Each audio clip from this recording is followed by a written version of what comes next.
ఈరోజు దేని గురించి మాట్లాడాలనుకుంటున్నానంటే మన తొందరపాటు జీవితం. మనము తొందరపడి చాలా విషయాలు చేస్తూ ఉంటాము.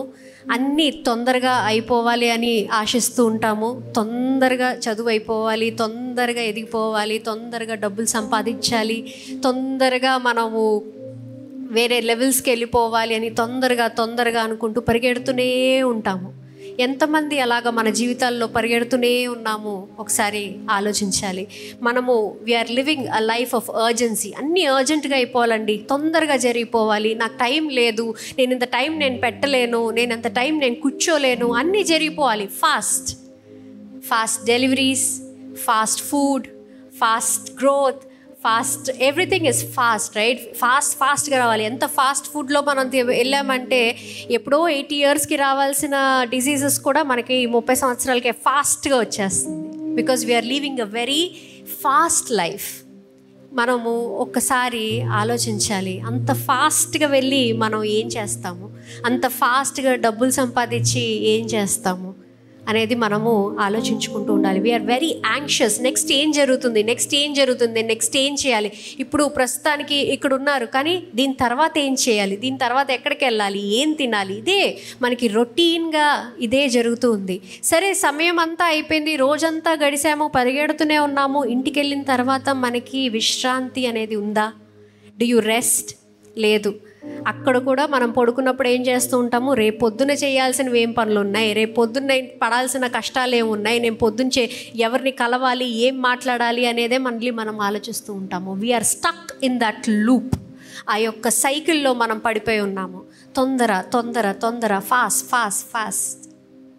Today I want you to slow down. మీరు కొంచెం నెమ్మదిగా విశ్రాంతి తీసుకోవాలని నేను ఈరోజు ఆశిస్తున్నాను. ఎందుకు మనం విశ్రాంతి తీసుకోవాలి అంటే, మనం చాలాసార్లు పరిగెడుతూనే ఉంటాము. ఎక్కడైనా చూసినట్టయితే మనం స్టోర్కి వెళ్తే చెక్అవుట్లో ఉంటాము, పక్కన ఒక లైన్ ఉంది, చిన్నగా నడుస్తుందంటే అక్కడ పరిగెడతాము. కానీ మన జీవితంలో ఏం జరుగుతుందంటే, మనం ఏ లైన్కి వెళ్తామో ఆ లైన్ కాకుండా మళ్ళీ పక్క లైనే ముందుకు వెళ్తూ ఉంటుంది. టోల్ గేట్లో మేము స్కూల్కి వెళ్తూ ఉంటాము, టోల్ గేట్స్ వస్తూ ఉంటాయి. టోల్ గేట్ వెళ్ళినప్పుడల్లా దాని ముందు వెళ్ళే డ్రైవర్లు అందరూ ఇలా జిగ్జాగ్గా వెళ్తూ ఉంటారు, ఎక్కడ ఏ లైన్ తక్కువ ఉందో ఆ లైన్లో దూరాలి అని చెప్పి. కంగారు, ఫాస్ట్, వెళ్ళిపోవాలి, అందరికంటే ముందు వెళ్ళిపోవాలి. వెళ్ళి ఏం చేయాలో నాకు తెలియదు కానీ వెళ్ళిపోవాలి. ఆ లైన్ నుంచి మనం ముందుకు బయటికి పరిగెత్తాలి, రైట్? గ్రీన్ లైట్ పడింది, సిగ్నల్ దగ్గర గ్రీన్ లైట్ పడిన వెంటనే మన వెనకాల ఉన్న వెహికల్స్ హార్న్ కొడుతూనే ఉంటాయి. అందరూ వెళ్ళాలనే ఉంటారు, but still they keep honking. Why? They are living a life of urgency. అర్జెంటుగా వెళ్ళిపోవాలండి, ఎక్కడికో వెళ్ళిపోవాలి, ఎలాగన్నా చేసేయాలి, వెళ్ళిపోవాలి. ఎక్కడికి వెళ్ళిపోవాలి? Urgent, fast. మనం మరి ఇలాంటి ఎప్పుడు తొందరపాటులో ఉంటే ఏం జరుగుతుందో కొన్ని విషయాలు మనం చూద్దాం. మొట్టమొదటిగా మనము తప్పుడు నిర్ణయాలు తీసుకుంటూ ఉంటాము, మనం తప్పుడు తీర్పులు తీరుస్తూ ఉంటాము. You make a wrong judgement. తప్పుడు నిర్ణయాలు కంగారులో తీసుకుంటూ ఉంటాము.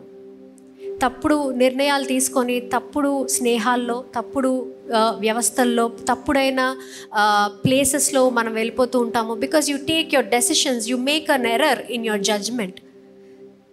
కంగారులో, తొందరలో తీసేసుకోవాలి. ఆ క్షణం నాకు అలా అనిపించిందండి, నేను చేసేసాను. ఆ క్షణం నాకు ఆ మనిషి నచ్చాడు, నేను వెళ్ళిపోయాను. ఆ క్షణం నాకు ఆ ఉద్యోగం నచ్చింది, నేను ఓకే చెప్పేశాను.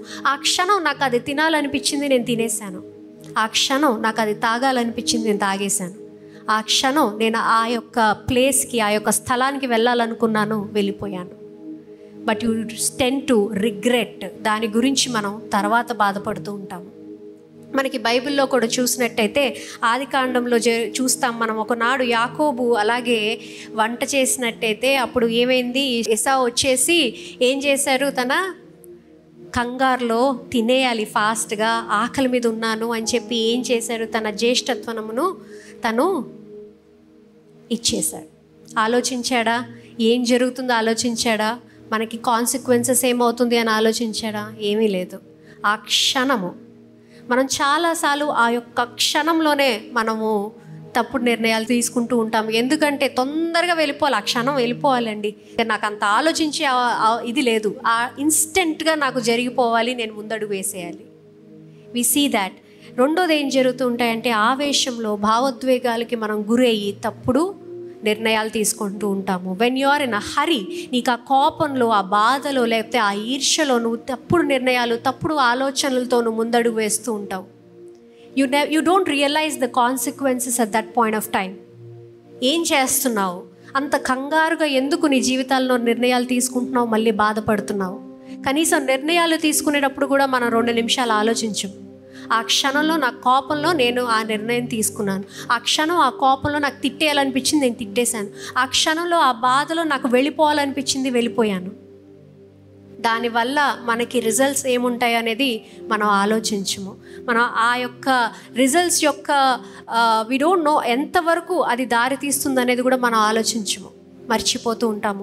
మూడోది ఏం జరుగుతుంది అంటే అవకాశాలు కోల్పోతూ ఉంటాము. మనం తొందరలో పరిగెడుతూ మనకి వచ్చే మంచి అవకాశాలు ఎన్నో కోల్పోతూ ఉంటాము. మంచి మనుషుల్ని కోల్పోతూ ఉంటాము. మంచి స్థలాల్లో ఉండాల్సింది మనం కోల్పోతూ ఉంటాము. You lose a lot of opportunities. ఎందుకు? తొందరలో చూసుకోలేదండి, తొందరలో వెళ్ళిపోయానండి, నేను అది మర్చిపోయానండి.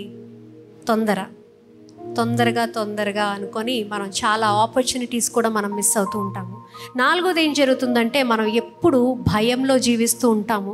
ఎందుకు భయంలో జీవిస్తూ ఉంటామంటే మనం వెనకడుగు వేసేస్తామేమో, వెనకాలే ఉండిపోతామేమో, మన పక్కనున్న వాళ్ళు ముందడుగు వేసేసి వెళ్ళిపోతారేమో, మనకన్నా ముందు వాళ్ళకి దక్కేస్తుందేమో అని పరిగెడుతూనే ఉంటాము. విశ్రాంతి తీసుకుంటే ఎక్కడ మనం ఏం కోల్పోతాము అన్న ఒక భయంలో జీవిస్తూ ఉంటాము. You fear of losing out. You fear of missing out something in your life. Are you living such kind of life? మనకు తెలియకుండానే ఆ భయంలో మనం ఉంటూ ఉంటాము. ఏం చేస్తున్నామో తెలీదు. ఎందుకండి బాబోయ్, I cannot give it up. I fear that it might go to somebody else. నాకు రావాల్సింది పక్కోళ్ళకి దక్కేస్తుందేమో అన్న ఒక భయంలో జీవిస్తూ ఉంటాము. భయంలో ఎప్పుడు జీవిస్తూనే ఉంటాము. మరి ఇంకోటి ఏం జరుగుతుందంటే నీ చుట్టూ జరిగే విషయాలలో మనుషులతో నీకు ఎటువంటి ఇంటిమెసీ ఉండదు. ఒక సన్నిహిత సంబంధం ఏర్పరచుకోవు. ఎందుకంటే నువ్వు తొందరలోనే ఉంటావు. ఎవరో నీ దగ్గర వస్తారు, స్నేహితులు నీతో మాట్లాడుతూ ఉంటారు, కానీ నువ్వేం చేస్తూ ఉంటావు? ఫోన్లో రీల్స్ చూస్తూ ఉంటావు, తలుపుతూ ఉంటావు, పెద్ద పట్టించుకోవు, విననట్టు ఉంటావు, సగం వింటావు, సగం వినవు. అలాంటి జీవితాలను మనం జీవిస్తూ ఉన్నాము. ఎన్నో విషయాలు జరుగుతూ ఉంటాయి మన చుట్టుపక్క. మనకి పట్టించుకునే అంత టైం కూడా లేదండి బాబాయ్, నాకు చాలా పనులు ఉన్నాయి, నేను అంత పట్టించుకోలేను. పక్కోళ్ళకి ఏమవుతుంది, బాధలో ఉన్నారా, సంతోషంలో ఉన్నారా, నవ్వుతున్నారా, ఏడుస్తున్నారా అని కూడా మనం పట్టించుకోము. ఎంతమంది భార్యలు భర్తలతో మాట్లాడుతున్నారు, ఎంతమంది భర్తలు భార్యలతో మాట్లాడుతున్నారు ఫోన్లు పక్కన పెట్టి, టీవీలు ఆపేసి. ఎంతమంది ఫ్రెండ్స్తో they are having that quality time. ఏదైనా అంటే మూవీకి వెళ్ళి కూర్చుంటారు, your focus is on something else. But are you spending that quality time with your family or friends? Forget God. నేను దేవుని గురించి అసలు మాట్లాడట్లేదు, ఇంకా ఆ విషయంలోకే వెళ్ళట్లేదు. నీ పక్కనున్న వ్యక్తులతో నువ్వు ఎంతవరకు నీ యొక్క సన్నిహిత సంబంధం ఉంటుంది? మనం హాస్టల్స్లో ఉంటున్నాము, పక్క అమ్మాయి ఏం జరుగుతుంది, తన జీవితంలో ఏం జరుగుతుందో కూడా తెలియదు మనకి. ఎందుకు? తొందరగా లెగాలి, జాబ్కి వెళ్ళాలి, పరిగెత్తాలి, మళ్ళీ రావాలి, మళ్ళీ మనం పనులు చేసుకోవాలి. How many of you are spending some quality time with the people around you? ఒక సన్నిహిత సంబంధం ఏర్పరచుకోవడానికి కూడా మన దగ్గర టైం లేదు, పరిగెడుతూనే ఉంటాము. మనం ఇంకోటి ఏం జరుగుతుందంటే మంచి అనుభవాలు ఉండవు. You are no longer experiencing anything, but what is happening, you are just being influenced. అంటే ప్రభావితం అవుతున్నావు. నిన్ను ఎవరో ఒకరు ప్రభావితం చేస్తున్నారు, దాన్ని బట్టి నువ్వు జీవిస్తున్నావు, కానీ నీకు ఒక అనుభవం ఉండదు. Why? Because there are lot of influences around us, but you stop experiencing things. You stop experiencing what is happening. ఎవరో చెప్పారండి, అది చెప్తారు కదా, బాగానే ఉంటుందిలే, నేను వెళ్ళిపోతాను. అది ఎవరో చెప్పారు బాగుంటుందని నేను అది తినేస్తాను. ఎవరో చెప్పారు అక్కడ కొనుక్కుంటే బాగుంటుందని నేను కొనేస్తాను. అంతేకాని నువ్వు వెళ్ళటం కానీ, నువ్వు ఎక్స్పీరియన్స్ చెందటం కానీ జరగదు. రీసెంట్గా నేను కూడా ఒకసారి అలాగే ఓపెన్ చేసేసి when I was scrolling to buy something, కొంచెం ఏదైనా కొనుక్కోవాలని, బట్టలు తీసుకోవాలని చెప్పి నేను స్క్రోల్ చేస్తున్నప్పుడు సడన్గా అనిపించింది, అబ్బా ఇలా కాదు నాకు. నేను మా అక్క ముందు ఎప్పుడు వెళ్ళేవాళ్ళము, షాప్స్కి వెళ్ళేవాళ్ళము, హ్యాబిట్స్కి వెళ్ళేవాళ్ళం, అక్కడికి వెళ్ళాము, అమీర్పేట్కి వెళ్ళేవాళ్ళం, షాప్స్కి వెళ్ళి I want to experience that shopping feel. నేను వెళ్ళి అక్కడ వాళ్ళతో కలవాలి, వాళ్ళతో మాట్లాడాలనుకొని నేను ఫోన్ చేస్తే మా అక్కకి వచ్చేయమని అంటే వచ్చేసింది. మేము ఇద్దరం కలిసి చక్కగా షాపింగ్ చేసుకున్నాము, తిరిగాము, ఒక దాంట్లో దొరకకపోతే వేరే షాప్కి వెళ్ళాము. వి ఎక్స్పీరియన్స్డ్ దట్ ఫీలింగ్. ఇప్పుడు మనం ఎక్స్పీరియన్స్ చేస్తున్నామా? ఎంతమంది కలిసి వెళ్ళి షాపింగ్ చేస్తున్నారు? ఎంతమంది స్నేహితులతో కలిసి వెళ్ళి షాపింగ్ చేస్తున్నారు? ఇంట్లో కూర్చుంటాము, ఒంటరిగా ఫోన్ ఓపెన్ చేస్తాము, యాప్ ఓపెన్ చేస్తాము, ఎవరికి తెలియదు బాగుందా బాగాలేదా, ఒక ప్యాకెట్ వస్తే వేసుకుంటాం. Where is that experience? మనం అసలు ఆ అనుభవం మర్చిపోతున్నాము, అనుభవాలు మనం మర్చిపోతున్నాము. What is that your experiencing today? Are you just being influenced by all the influences around you? Swipe, you get it. Swipe, you find it. Swipe, you experience it. అంతే. But what is that experience that you are having? నాలుగోది ఏదంటే మనం ఎంతోమందిని వెంబడిస్తూ ఉంటాము కానీ ఎవరికి శిష్యులుగా ఉండము. You are not a disciple anymore, you are just a follower. You follow lot of people. ఎంతోమందిని వెంబడిస్తూ ఉంటావు కానీ ఒక్కరికి కూడా నువ్వు శిష్యుడిగా ఉండలేకపోతున్నావు. Because you are not dedicated. నీకు అంత టైం లేదు. 100 మంది చెప్పేది వినేయాలి, ఒకేసారి నేను ఎదిగిపోవాలి. కానీ ఒక్కరి వెంట నువ్వు ఉంటున్నావా? ఎవరైనా ఒక గురువు ఉన్నారా నీకు నీ జీవితంలో? వారి మాట వినడానికి, నిన్ను గైడ్ చేయడానికి, నిన్ను లీడ్ చేయడానికి, వారితో సమయం గడపడానికి నీకు ఒక గురువు ఉన్నారా? వారితో కూర్చొని నువ్వు మాట్లాడగలుగుతున్నావా? లేదంటే ఓపెన్ చేసి ఎవరో ఒకరు యూట్యూబ్లో కానీ ఇన్స్టాగ్రామ్లో కానీ చెప్పిన అడ్వైజెస్ విని నువ్వు ఫాలో అవుతున్నావా? Do you have a personal trainer in your life? పర్సనల్గా నీతో సమయం గడిపి, బాబు నీ జీవితంలో ఏం జరుగుతుంది, let me help you, let me guide you అని చెప్పి ఎవరైనా ఒక్కరైనా నీ జీవితంలో నువ్వు ఏర్పాటు చేసుకున్నావా? ఒక గురువు వెనకాల నువ్వు ఒక శిష్యుడిగా నువ్వు ముందడుగు వేస్తున్నావా అనేది ఆలోచించాలి. You have a lot of people to follow around you. ఎంతోమంది ఉన్నారు, అందరినీ వెంబడిస్తున్నానండి, నేను ఎవ్వరికీ శిష్యుడి కాను అని ఒక జీవితం జీవిస్తున్నావా అనేది ఆలోచించాలి. You have to stop leading your life in a hurry. కంగారుగా, తొందరపాటులో నీ జీవితము నువ్వు జీవించకూడదు. ఎందుకంటే దేవుడు అలాంటి పనులు చేయరు. ఆయన తొందరపాటుగా ఎలాంటి ఆశీర్వాదాలు ఇవ్వరు, తొందరలో ఎలాంటి ప్రామిసెస్ చేయరు మనకి. God never promises in a hurry. మనకు ప్రాబ్లం ఏమొచ్చిందంటే మన స్పిరిచువల్ లైఫ్ కూడా, మన ఆధ్యాత్మిక జీవితం కూడా తొందరగా అయిపోవాలండి. ఈరోజు ప్రార్థించాను, ఈరోజు రాత్రికల్లా వచ్చేస్తే సంతోషం. ఈరోజు ప్రార్థించాను, రేపు పొద్దున కల్లా నాకు అనుభవం వచ్చేస్తే సంతోషం. Like how on Amazon the same day delivery, 1 day delivery అయిపోతే చాలు. ఫాస్ట్ డెలివరీస్ కావాలి మనకి. But God doesn't work in our lives like that. ఆయన మన జీవితంలో తొందరపాటులో నీకు ఎలాంటి ప్రామిసెస్ చేయరు, తొందరపాటులో నీకు ఎలాంటి బ్లెస్సింగ్స్ ఇవ్వరు. There is a process, there is a time. అది మనం ఆలోచించాలి. నువ్వు దేవునితో ఒక సన్నిహిత సంబంధం ఏర్పరచుకోవాలంటే కూడా సమయం పడుతుంది. ఆధ్యాత్మికంగా నువ్వు ఎదగాలంటే సమయం పడుతుంది. ఏవైనా నేర్చుకోవాలంటే సమయం పడుతుంది. తొందరగా నేర్చుకునేది దాంట్లో మనం ఎక్స్పర్టీస్ పొందలేము. అందులో నువ్వు నైపుణ్యత నీకు రాదు. ఏదో నేర్చుకున్నామా పడేసామా అనేది ఉంటుంది. We have a lot of crash courses nowadays. 30 daysలో నేర్చుకుంటాము. ఒక స్ట్రింగ్ వస్తుంది అంతే, ఒక కార్డ్ వస్తుందేమో ప్రాబబ్లీ. దాని తర్వాత ఏం చేయాలి? You don't have time to practice, you don't have time to learning takes time. ఇక్కడ వాయించే వాళ్ళందరూ వారి చిన్నప్పటి నుంచి టైం పెట్టి వాయిస్తున్న వాళ్ళే. 30 daysలో నేర్చుకున్నారేమో, ఒకసారి అడగండి ఎవరినన్నా. No. Fast doesn't work every time. Crash courses doesn't work every time. Shortcuts doesn't work every time.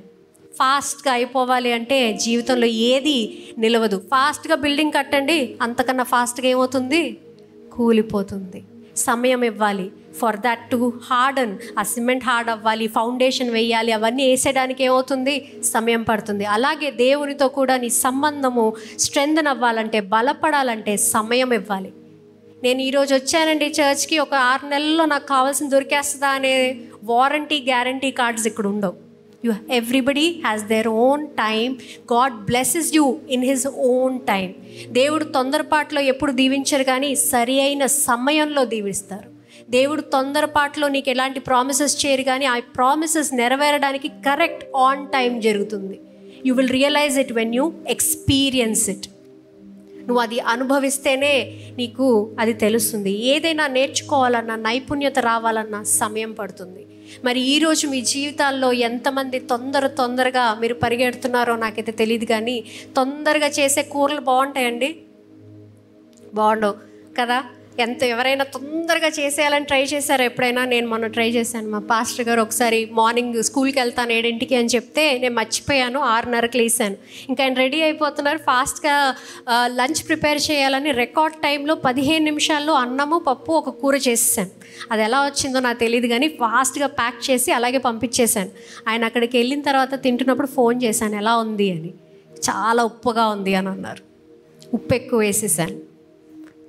అలాగే మన జీవితాలు కూడా తయారవుతాయి. మనం తొందరగా అన్నీ చేసేయాలి, అన్నీ పరిగెత్తాలి అని అంటే ఎంత తొందరగా పడితే కూడా మన జీవితాల్లో కూడా అనుభవాలు ఉప్పొప్పగా, చేదుగా, రుచి లేకుండా మన జీవితం కూడా ఉంటుంది. You have to take time, you have to have patience, you have to slow down.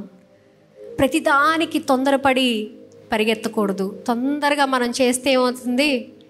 మనకే నష్టం కలిగిస్తుంది. మరి ఈరోజు మీరందరిలో ఎంతమంది you are taking a decision to slow down నాకు తెలియదు, కానీ ఎవరైతే నేను స్లో డౌన్ అవ్వాలి, మెల్లిగానే అవ్వాలి, నేను దేవునిలో ఇంకా ఎదగాలి, నెమ్మదిగా అయినా సరే బలంగా ఎదగాలనుకున్న వాళ్ళందరూ తలదించుకొని ప్రార్థన చేద్దాము, కళ్ళు మూసుకుందాము.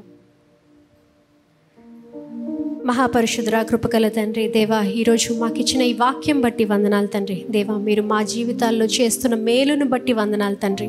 మాకిస్తున్న అనుభవాలు బట్టి తండ్రి, మాకిస్తున్న బహుమతులు బట్టి తండ్రి, మాకిస్తున్న తలాంతులు బట్టి తండ్రి, దేవా వందనాలు తండ్రి. దేవా, మీరు మాకిచ్చే రక్షణ బట్టి వందనాలు తండ్రి. దేవా, దినదినము మాకిచ్చే ఆశీర్వాదాలు బట్టి వందనాలు తండ్రి. దేవా, ఈరోజు మేము నిర్ణయించుకున్న బట్టి తండ్రి, దేవా, మీలో ఇంకా ఎదగాలని, నెమ్మదిగా ఎదగాలని తండ్రి, మిమ్మల్ని ఇంకా లోతుగా తెలుసుకోవాలన్న ఒక ఆశ మాలో మీరు పెట్టినందుకు వందనాలు తండ్రి. దేవా, మీరు ఈరోజు చెప్పబోయే వాక్యంలో తండ్రి, దేవా, మాకు కావలసిన జ్ఞానము మాకు దయచేయమని కోరుకుంటున్నాం తండ్రి. దేవా, మా జీవితాల్లో ఉన్న ఆ యొక్క అడ్డులు, ఆటంకాలు తండ్రి, ఆ అపనిందలు తండ్రి, దేవా, అనారోగ్యం తండ్రి, దేవా, యేసు పరిశుద్ధ నామంలో తండ్రి ఈరోజు తొలగిపోవాలని మేము ప్రార్థిస్తున్నాం తండ్రి. దేవా, ఈరోజు జరగబోయే ఆరాధనంతా తండ్రి, దేవా, మీకు ఘననీయంగా ఉండాలని ప్రార్థిస్తున్నాం తండ్రి. యేసు పరిశుద్ధ నామంలో అడిగి వేడుకుంటున్నాను స్వామి, ఆమేన్.